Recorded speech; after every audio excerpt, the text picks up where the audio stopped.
வணக்கம் மக்களே, நாம இந்த ஆரோக்கியமான பதிவில் செம்பருத்தியில் நிறைந்துள்ள மருத்துவ நன்மைகளை பற்றி நம்ம விளக்கமாக பார்க்க போகிறோங்க. ஸோ அந்த செம்பருத்தியை நீங்கள் எப்படி பயன்படுத்தலாம் அப்படின்னு பார்த்தீங்கன்னா, செம்பருத்தி தேநீராக பயன்படுத்தலாம்.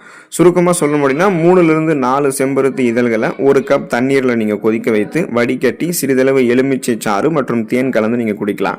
இதுவே நீங்கள் கூந்தலுக்கு பயன்படுத்துறீங்க அப்படின்னா அந்த நம்ம செம்பருத்தியினுடைய அந்த இலை மற்றும் பூக்களை எல்லாம் அரைத்து தலைக்கு தேய்த்து குளிக்கலாம். ஸோ இந்த மாதிரி நீங்கள் எடுத்துக்கொள்ளும் போது அது ஒரு பாரம்பரிய முறையில் நிறைய மருத்துவ நன்மைகளை உங்களுக்கு கொடுக்கும். ஸோ அந்த நன்மைகள் என்னென்ன, அதற்கு காரணமாக இருக்கக்கூடிய ஊட்டச்சத்துக்கள் என்னென்ன அப்படின்றதையும் நம்ம விளக்கமாக பார்ப்போம். அதை பற்றி பார்க்கறதுக்கு முன்னாடி இந்த வீடியோக்கு மட்டும் ஒரு லைக் கொடுத்துட்டு இந்த தகவலை உங்களுக்கு தெரிஞ்சவங்களுக்கும் ஷேர் பண்ணிடுங்க. ஏன்னா இது அவங்களுக்கும் பயனுள்ளதாக இருக்கக்கூடிய ஒரு ஆரோக்கியமான பதிவு தாங்க. இது போன்ற அப்டேட்ஸ்கள் நீங்கள் தொடர்ந்து பார்க்கறதுக்கு நம்மளுடைய ஹெல்த் நியூஸ் தமிழ் சேனலை மறக்காமல் சப்ஸ்கிரைப் பண்ணி வச்சுக்கோங்க. பக்கத்தில் இருக்கக்கூடிய பெல் பட்டனையும் கிளிக் பண்ணி ஆல் அப்படின்ற ஆப்ஷனையும் செட் பண்ணி வச்சுக்கிட்டீங்க அப்படின்னாலும் நாங்கள் போடக்கூடிய எல்லா அப்டேட்ஸும் உங்களுக்கு நோட்டிஃபிகேஷன் அடிக்கடி வந்து சேரும். சரி வாங்க மக்களே, இப்போ வீடியோக்குள்ளே போயிடலாம். கூந்தல் ஆரோக்கியம் மற்றும் கூந்தல் வளர்ச்சி சிறப்பாக இருக்கிறதுக்கு செம்பருத்தியை வந்து நம்ம பயன்படுத்தலாங்க. செம்பருத்தி அப்படின்னாலே முதல்ல நினைவுக்கு வருவது நம்மளுடைய கூந்தல் பராமரிப்பு தான். முடி உதிர்தலை நமக்கு தடுக்கக்கூடியதாக செம்பருத்தி வந்து இருக்குங்க. ஸோ அதுக்கு நீங்கள் என்ன பண்ணணும் அப்படின்னா, செம்பருத்தியுடைய இலைகள் மற்றும் பூக்கள் இருக்கக்கூடிய அமினோ அமிலங்கள் கூந்தல் வேர்களுக்கு தேவையான ஊட்டச்சத்தை அளித்து முடி உதிர்வை குறைக்கிறதுக்கு காரணமாக இருக்கு. அதனால அதை நீங்கள் வந்து இயற்கை கண்டிஷனராக பயன்படுத்தலாம். அந்த செம்பருத்தியினுடைய இலையை வந்து அரைத்து பயன்படுத்தும் போது அது கூந்தலை வந்து மென்மையாக பளபளப்பாக மாற்றும். ஒரு சிறந்த இயற்கை கண்டிஷனராக உங்களுக்கு வந்து செயல்படும். ஸோ உங்களுக்கு இளநரையெல்லாம் ஏதாவது ஏற்படுதுன்னா அதையுமே உங்களுக்கு தடுக்கிறதுக்குமே செம்பருத்தி பூக்களை தேங்காய் எண்ணெயில் காய்ச்சி தொடர்ந்து நீங்கள் தலையில் தேய்ச்சிட்டு வந்தீங்க அப்படின்னா இளநரை அப்படின்றது மறைந்து முடி நல்லா கருமையாக உங்களுக்கு வளர ஆரம்பிக்கும். அப்போ தலைமுடி தொடர்பான பிரச்சனைகள்லாம் எதுவும் இல்லாமல் முடியினுடைய வேர்க்கால்கள் வரைக்குமே அதை பலப்படுத்தி அடர்த்தியாக வளரக்கூடிய கருகருவென்று வளரக்கூடிய பளபளப்பான கூந்தல் அமைப்பை பெறுவதற்கு செம்பருத்தி உதவிகரமாக இருக்கும்.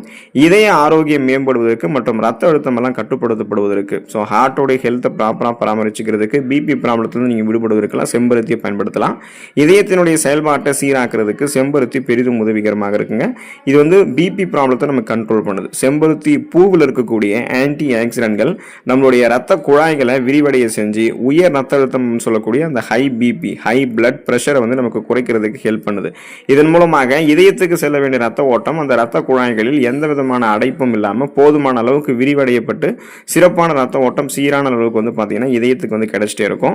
இதனால நம்மளுடைய ரத்த நாளங்களில் படிந்திருக்கக்கூடிய அந்த கெட்ட கொழுப்பினுடைய அளவையுமே நம்ம வந்து குறைத்து கொள்ள முடியும். அப்போ நம்மளுடைய அந்த கெட்ட கொழுப்பு எல்டிஎல்லினுடைய அளவை குறைத்து நல்ல கொழுப்பு அப்படின்னு சொல்லக்கூடிய அந்த ஹெச்டிஎல்லினுடைய அளவை அதிகரிக்கிறதுக்கு நமக்கு துணை புரியக்கூடியதாக தான் அந்த செம்பருத்தி இருக்கு. இதனால மாரடைப்பு, பக்கவாதம், இதய தமனிகள் தொடர்பான வீக்கம் ஏற்படுதல், அந்த மாதிரி இதய நோய்களுடைய ஆபத்தை வந்து நம்ம குறைத்துக் கொள்ளலாம். இதயம் பன்மடங்கு பலம் பெறும். இதய ரத்த அழுத்தமும் நமக்கு வந்து பார்த்தீங்கன்னா கட்டுப்படுத்தப்படும். உடல் சூடு மற்றும் பித்தத்தை தணித்துக் கொள்வதற்கு செம்பருத்தி பூவை பயன்படுத்தலாங்க. ஸோ செம்பருத்தி பூ உடல் குளிர்ச்சியை நமக்கு வந்து மேம்படுத்தும். இப்போ பார்த்தீங்கன்னா செம்பருத்தி பூக்கள் இயற்கையிலேயே குளிர்ச்சி தன்மை கொண்டது தான். இப்போ இருக்கக்கூடிய இந்த கோடை காலங்களில் ஏற்படக்கூடிய அதிகப்படியான உடல் சூட்டை தணிக்கிறதுக்கு செம்பருத்தியுடைய இதழ்களை கொண்டு செய்யப்படக்கூடிய ஹைபிஸ்கஸ் டீ அது வந்து நமக்கு சிறந்த மருந்தாக இருக்கும். பித்தத்தையுமே அது வந்து குணப்படுத்தும். உடலில் பித்தம் அதிகரிக்கிறதால ஏற்படக்கூடிய தலை சுற்றல், வாந்தி, நாக்கு கசப்பு போன்ற பிரச்சனைகளுக்கெல்லாம் செம்பருத்தி பூ கஷாயம் நல்ல நிவாரணத்தை வந்து நமக்கு கொடுக்கும் அப்படின்னு தெரிஞ்சுக்கோங்க. அனீமியா அப்படின்னு சொல்லக்கூடிய ரத்த சோகை நோய், அந்த நோயை நீங்கள் குணப்படுத்தி மீண்டும் வராமல் தடுக்கப்படுவதற்கெல்லாம் செம்பருத்தி வந்து பயன்படுத்தலாங்க. ஸோ ரத்தத்தை வந்து செம்பருத்தி உற்பத்தி பண்ணும். செம்பருத்தி பூக்களில் இரும்பு சத்து அப்படின்னு சொல்லக்கூடிய அயன் வந்து இருக்கு. இதை வந்து நம்ம நிழல்களில் அந்த செம்பருத்தி பூவினுடைய அந்த இதழ்கள் இருக்குங்க இல்லையா, அதை வந்து நிழலில் உலர்த்தி பொடி செஞ்சு தினமும் பாலில் கலந்து குடிச்சிட்டு வந்தோம் அப்படின்னா ரத்தத்தில் இருக்கக்கூடிய ரத்த சிகப்பணுக்கள் ரெட் பிளட் செல்ஸோடைய எண்ணிக்கையை வந்து அதை அதிகரித்து அனீமியா அப்படின்னு சொல்லக்கூடிய ரத்த சோகை நோயை குணப்படுத்தி மீண்டும் வராமல் தடுக்கும். உடல் சோர்வை நமக்கு வந்து நீக்கி உடலை வந்து எப்போதுமே சுறுசுறுப்பாக வைக்கிறதுக்கும் உதவிகரமாக இருக்கும். இதனால் அந்த ரத்த சிகப்பணுக்கள் அதிகரிக்கப்பட்டு ரத்த புரதமான ஹீமோகுளோபினுடைய எண்ணிக்கை அதிகரிக்கப்படுவதால் போதுமான அளவுக்கு ஆக்சிஜன்ஸ் அப்படி நம்மளுடைய உடலுக்கு கிடைக்கிறதால மயக்கம், தலைவலி, குமட்டல், வாந்தி, உடல் சோர்வு, உடல் பலவீனம், உடல் வந்து கடுமையாக வலிக்கிறது, கவனமின்மை ஏற்படக்கூடிய அந்த ரத்த சோகை நோய்களுக்கான அறிகுறிகளை நமக்கு எதுவுமே இருக்காது. ரத்த ஓட்டம் போதுமான அளவுக்கு நமக்கு இருக்கும். உடலும் சுறுசுறுப்பாக இயங்க ஆரம்பிக்கும். நோய் எதிர்ப்பு சக்தி திறனை வந்து அதிகரித்துக் கொள்வதற்கு செம்பருத்தி பூவை பயன்படுத்தலாங்க. அதுக்கான காரணம் செம்பருத்தி பூவில் விட்டமின் சி என்று சொல்லக்கூடிய உயிர் சத்து மற்றும் ஆன்டி ஆக்சிடென்ட்கள் மிகுதியாக இருக்கிறதால உடலினுடைய நோய் எதிர்ப்பு மண்டலத்தை இது பலப்படுத்துது. இதனால இது நமக்கு இருக்கக்கூடிய சாதாரணமான நோய்களான சளி, காய்ச்சல், இருமல், தலைவலி இந்த மாதிரி பிரச்சனைகள் நமக்கு வந்து குணப்படுத்துறதுக்கும் சீசனெல்லாம் புதுசாக அட்டாக் ஆகக்கூடிய பாக்டீரியா, வைரஸ் போன்ற பருவகால தொற்று வியாதிகள், இந்த பூஞ்சை தொற்று வியாதிகள், அதாவது ஒரு புதுவிதமான நோய் கிருமி நம்மை தாக்கி ஒரு புதுவிதமான நோயை ஏற்படுது அப்படின்னா அந்த நோயெல்லாம் நமக்கு வராமல் தடுக்கிறதுக்கு எல்லாமே செம்பருத்தி பூ உதவிகரமாக இருக்குங்க.